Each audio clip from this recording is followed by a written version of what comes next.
안녕하세요. 서울에 사는 40대 초반 주부입니다. 사람 사는 게 다 힘들다고 하지만 정말로 너무 힘드네요. 이렇게 사연을 쓰는 이유는 모르는 사람에게라도 위로를 받고 싶은 것인지도 모르겠습니다. 제 나이 26살, 한창 이쁠 나이에 남편을 만났습니다. 직장 동료들과 맥주 한잔하러 들어간 호프집에서 남편을 처음 만났습니다. 시원한 맥주를 마시며 수다를 떨고 있었는데 남편이 갑자기 다가와 합석을 하게 되었고 심심풀이 땅콩이라는 생각으로 제안을 받아들였습니다. 잠깐 스쳐가는 인연인 줄로만 알았는데 우리의 인연이 지금까지 이어질 줄은 그때는 상상도 못했습니다. 남편은 저와 계속 연락하기를 원했습니다. 그 당시 저 또한 남자친구와 헤어진 지 한 달도 안 되었던 시점이라 이별의 아픔을 또 다른 사랑으로 채우고 싶은 마음이 있었던 건지 남편에게 연락처를 알려주게 되었고 연인 사이로 발전했습니다. 몇 명의 남자를 만나보긴 했지만 연애 시절 남편은 이전 남자들과는 너무 달랐습니다. 퇴근 시간이 되면 직장 앞에서 기다린다거나 제가 기침이라도 하는 날에는 열일 제쳐두고 약을 바리바리 싸들고 강제로라도 먹이는 모습 등 참 자상한 남자였습니다. 그런 남편에게 저는 순식간에 빠져들게 되었습니다.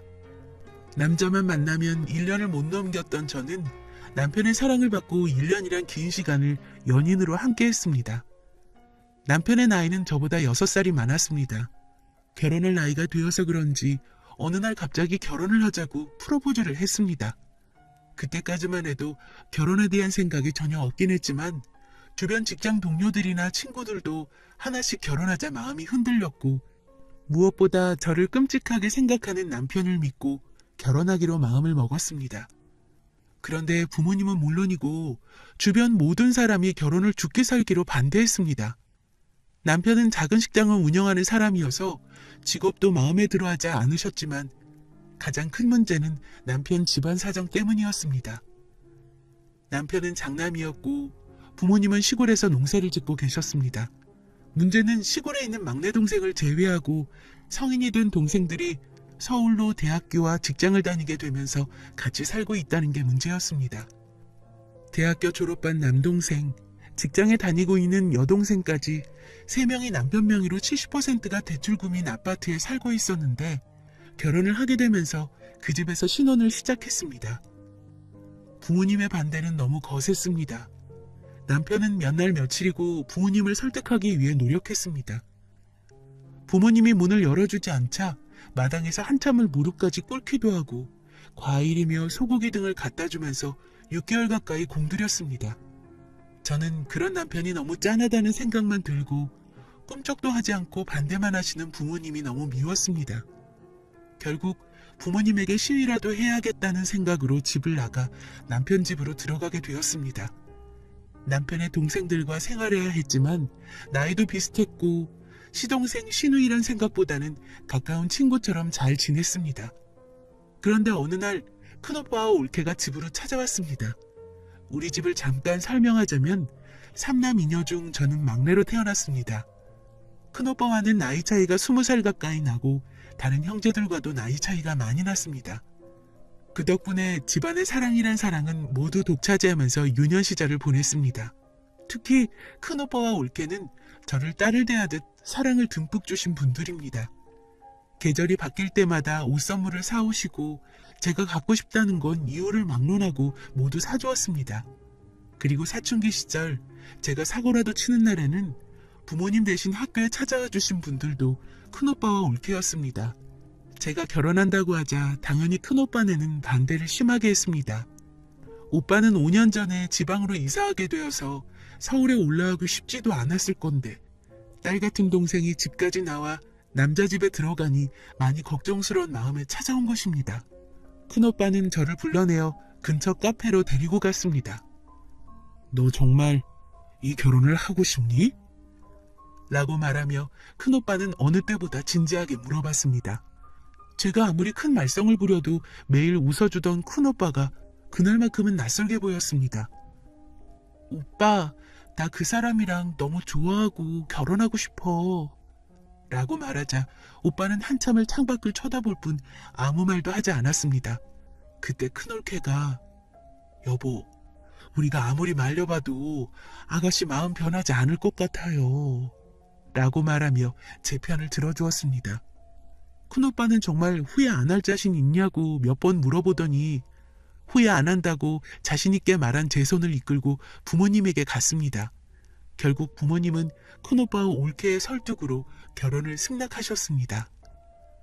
그렇게 저는 가족들은 물론이고 주변 사람들도 탐탁치 않아 하는 결혼 생활을 보란듯이 잘 살아보겠다는 생각으로 결혼이라는 문턱을 넘게 되었습니다. 결혼 후 변변치 못한 직장을 그만두고 남편과 함께 식당 일을 하기 시작했습니다. 남편이 주방을 도맡아서 하고 저는 홀을 위주로 장사를 시작했습니다. 직원을 안 쓰고 부부가 운영하다 보니 매출이 점점 늘어나기 시작하면서 밥벌이는 할 수 있었습니다. 하지만 결혼 2년 차부터 언제까지 이렇게 살아야 하는 생각이 들기 시작했습니다. 주변 사람들이 반대했던 가장 큰 이유가 그때는 감내할 수 있을 것만 같았는데 시간이 점점 지나니 저도 모르는 사이 지쳐가고 있었습니다. 시동생들은 형수님 옳게 하면서 잘 따랐습니다. 하지만 밥은 따로 안 차려주더라도 항상 반찬은 내놔야 했고 각자 방은 본인들이 청소하더라도 공용적인 공간은 제가 다 청소를 해야 했습니다. 시동생들이 착하기는 했으나 도와주는 건 깔짝깔짝 해주는 수준이었습니다. 집안일과 함께 12시간 동안 식당에서 일해야 하니 점점 지친 것입니다. 무엇보다 자유롭게 다닐 수 없다는 게 가장 큰 고통이었습니다.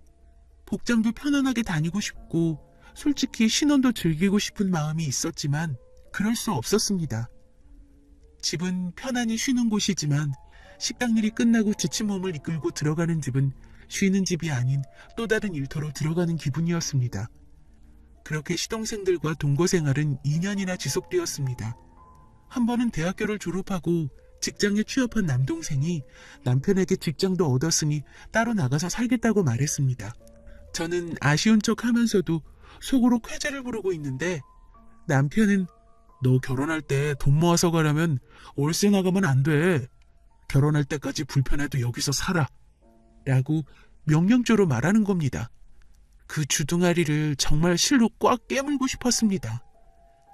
벌써 눈치챈 분들은 아시겠지만 남편은 장남이 동생들을 끝까지 책임져야 한다는 장남 마인드가 다른 사람보다 수십 배에 달하는 책임감을 가진 사람입니다.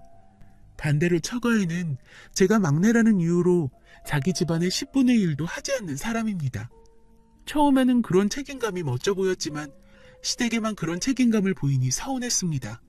결국 남동생도 나갈 생각을 접게 되었습니다. 그렇게 지내다 아이가 태어났습니다. 너무 이쁜 아이였습니다. 저는 아이에게 전념하기 위해 식당 일을 그만두고 집에서만 아이를 돌보았습니다. 그리고 시동생들과 동거 생활도 끝이 났습니다. 같은 해 시누이 남동생 모두 결혼을 한 것입니다. 하지만 시동생들 결혼으로 인해 첫 번째 이혼할 위기가 찾아왔습니다. 두 시동생이 결혼한다고 하자 남편은 적금을 깨서 남동생 5천만 원, 시누이에게 3천만 원을 주는 것입니다. 그 돈은 남편과 제가 12시간 동안 뼈 빠지게 일해서 번 돈이었습니다. 아파트 대출금 갚고 생활비하고 남은 돈을 아끼고 아껴 모은 돈이었습니다. 저는 무슨 돈을 그렇게 많이 주냐면서 1,000만 원씩만 주자고 이야기했지만 남편은 장남으로서 도리는 해야 한다고 말하면서 제 반대에도 불구하고 눈물로 번 돈을 시동생들에게 줬습니다. 당연히 장남이 동생들을 챙기는 건 저도 충분히 이해합니다. 하지만 부잣집도 아니고 이제 아이도 태어났는데 힘들게 식당에서 번 돈을 그렇게 주는 건 용서할 수 없었습니다. 착한 시동생들이었지만 그 돈을 고맙다고 받는 모습에 그러면 안 되지만 정말 얄미웠습니다.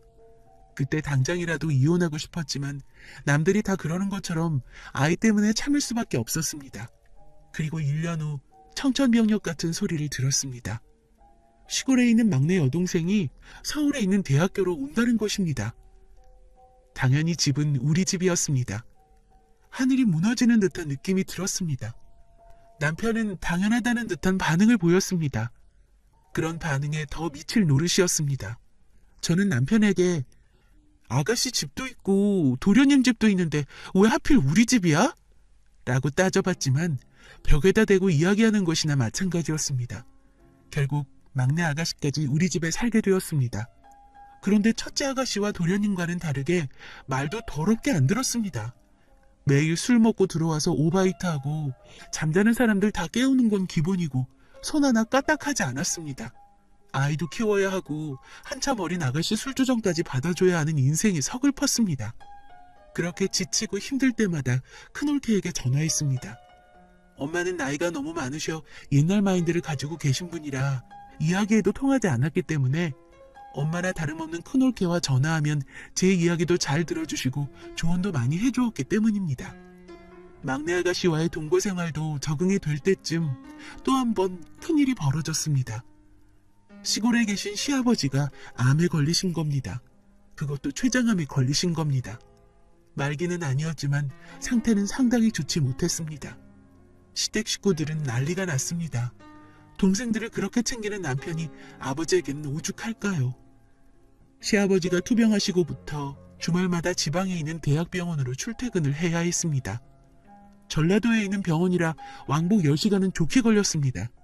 처음에는 당연히 가보는 게 바르다고 생각했지만 김병에 효자 없다는 말처럼 2년 동안 정말 한 주도 안 빼먹고 내려가니 너무 힘들었습니다. 시동생들은 이 핑계 저 핑계 대면서 남편이 같이 내려가자고 해도 2달에 한 번 가는 게 전부였지만 남편은 그 잘난 장남이라는 이유로 매주 내려가야 했습니다. 남편은 아버지가 예후도 좋지 않아 가시면 평생 후회할 것 같다고 말하면서 싫어하는 저를 설득했지만 저는 살아야 할 사람은 먼저 살궁리를 하고 시아버지에게 가는 게 바르다고 생각했습니다. 우리 집 주 수입원은 남편이 일하는 식당에서 나오는데 이틀 동안 문을 열지 않으면 나가는 돈은 정해져 있고 수입은 줄어들어 너무 힘들었습니다. 그렇게 시아버지가 투병 2년 만에 돌아가셨습니다. 그리고 얼마 뒤 남편이 시어머니를 모시고 올라오겠다는 겁니다. 혼자 계신 시어머니가 걱정된다는 게 이유로 앞으로 모시고 살겠다는 겁니다. 그 당시 시어머니 나이가 60대 중반이셨는데 저는 이해하지 못했습니다. 요즘 60대는 예전처럼 노인도 아니고 기력도 팔팔하신데 친구들 다 있는 고향을 놔두고 서울에까지 올라오셔서 사시는 게 이해되지 않았습니다. 무엇보다 더 시동생들에 이어 시어머니까지 모시고 살아야 한다는 것 자체가 너무 싫었습니다. 남편의 생각은 확고했습니다.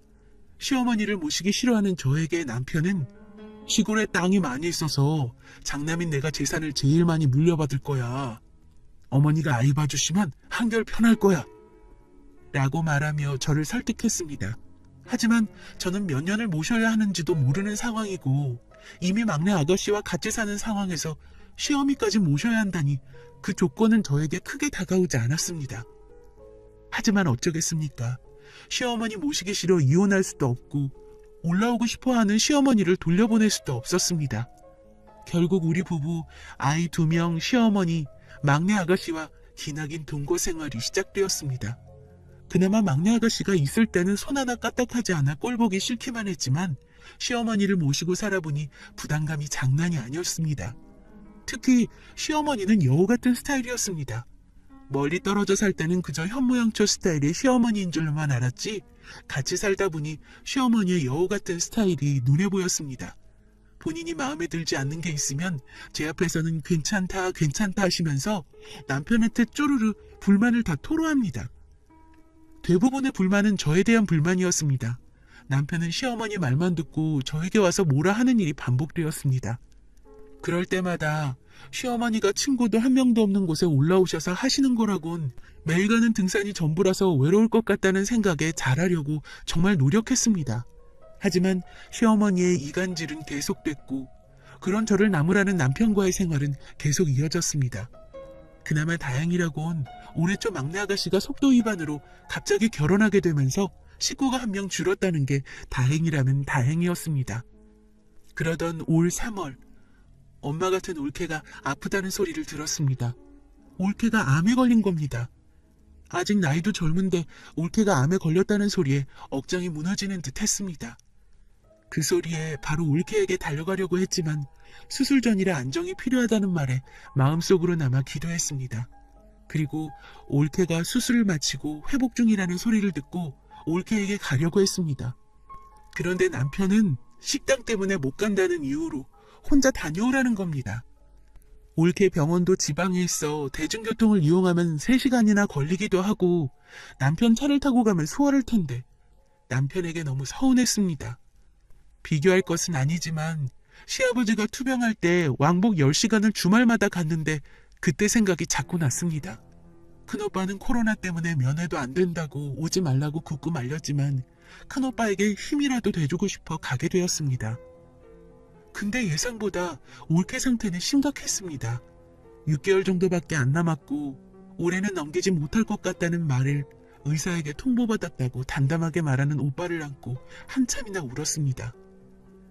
집으로 돌아와도 올케 걱정이 가시지 않았습니다. 하지만 남편이 바쁠 때는 식당 일을 도와주고 아이들도 케어해야 하고 시어머니를 모시고 살고 있었기에 집안일도 해야 했습니다. 참으로 사람이 이기적인 게 아픈 올케가 가끔 생각났지만 얼굴이라도 보고 싶었지만 코로나 때문에 면회도 안 된다는 이유를 방패 삼아 불편한 마음을 없애려고 자꾸 노력하는 저 자신을 찾을 수 있었습니다. 그리고 9월 20일 새벽 4시에 전화 한 통을 받았습니다. 새벽에 울린 전화벨 소리가 너무 무섭게만 들렸습니다. 그 전화를 받아버리면 왠지 올케가 영영 돌아오지 못할 곳으로 떠날 것만 같았습니다. 결국 그 전화는 올케가 천국으로 갔다는 전화였습니다. 왜 슬픈 예감은 비켜가지 않는지 전화를 끊자마자 통곡하며 울었습니다. 자는 남편을 깨웠습니다. 당장이라도 달려가야만 했습니다. 그런데 남편은 잠자는 자기를 깨웠다는 이유로 온갖 짜증을 부리기 시작했습니다. 그러거나 말거나 빨리 내려가 봐야 했기 때문에 계속 정신 차리도록 깨웠습니다. 정신을 차린 남편은 아직 직계가족도 아니고 다음에 가면 되지 꼭 가야 해? 라고 말하는 겁니다. 일단 내려가야 했기 때문에 참았습니다. 시어머니에게 아이 2명을 맡기고 장례식장으로 달려갔습니다.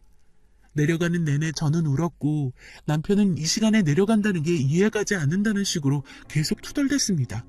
그래도 참았습니다. 우리 부부관계보다 올케 언니에게 빨리 가고 싶었기 때문입니다. 병원 장례식장에 도착하자 아직 빈소도 제대로 갖춰져 있지 않았고 망연자실한 채 털썩 주저앉아 있는 큰오빠가 너무 안쓰러웠습니다. 그리고 정신없는 시간을 보냈습니다.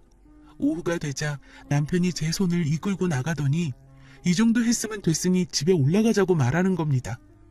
화가 턱 밑까지 치밀어 올랐지만 상주이기 때문에 싸우기 싫어 참고 먼저 올라가라고 했습니다. 그러자 남편은 어머니 혼자 애 2명 보고 있는데 얼마나 힘드시겠냐 라고 하며 올라가자고 계속 재촉만 했습니다. 그런 남편 말을 무시하고 다시 장례식장으로 들어가 버렸습니다. 결국 남편은 그날 바로 집으로 돌아갔고 저는 끝까지 남아 장지까지 갔다 돌아왔습니다. 장례 절차를 다 마치고 큰오빠가 가족들에게 편지 한 통씩을 나눠줬습니다.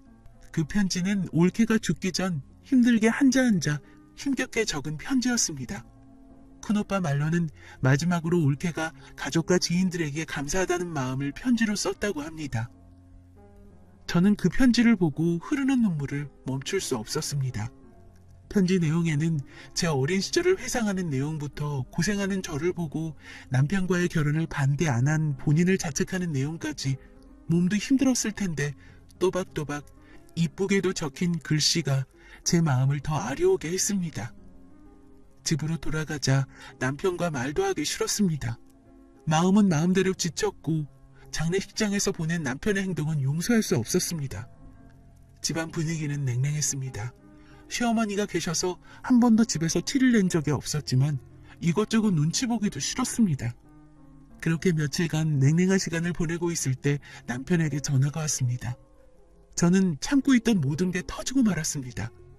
아이를 출산한 지 얼마 되지 않은 막내 아가씨가 저 때문에 추석 때 못 온다는 겁니다. 장례식장에 다녀온 사람이 있으면 재수가 없다고 신생아를 데리고 가면 안 된다고 막내 아가씨의 시어머니가 가지 말라고 막았다는 겁니다. 코로나 때문에 아직 손주를 보시지 못한 시어머니는 남편에게 하소연했고 남편은 그러게 내가 직계가족도 아닌데 나중에 가자고 했잖아 라고 말하며 큰 소리를 내는 것입니다. 그 소리를 듣고 이성을 잃었습니다. 너 같은 새끼를 만난 내가 바보다. 이혼해! 라고 말하며 전화를 끊었습니다. 시어머니가 전화하는 걸 다 들으셨지만 시어머니가 눈에 들어오지 않을 만큼 눈이 뒤집혀 버렸습니다. 그리고 아이들 올 시간이 되었지만 집을 나가버렸습니다. 지금 며칠째 집에 들어가지 않고 있습니다. 이제는 참지 않고 이혼을 하려고 합니다. 남편에게 연락이 계속 오지만 전화도 받지 않고 이혼하자고 메시지만 보냈습니다. 추석이 끝나면 변호사를 만나 양육권도 가지고 오고 받을 건 다 받아내려고 합니다. 불행 중 다행이라면 제가 돈 관리를 해서 경제권을 쥐고 있다는 겁니다. 지긋지긋한 남편을 벗어나 아이들과 행복하게 살고 싶습니다. 모텔 컴퓨터로 사연을 쓰고 있는 것도 궁상맞고 웃기지만 이렇게라도 털어놓으니 속은 후련한 것 같습니다. 부모님이 반대하는 결혼을 하려는 사람이 보이면 도시락을 싸서라도 말리고 싶습니다. 어른 말 들어서 나쁠 거 하나도 없다는 말을 새삼 깨닫고 있습니다. 긴 글 들어주셔서 감사합니다.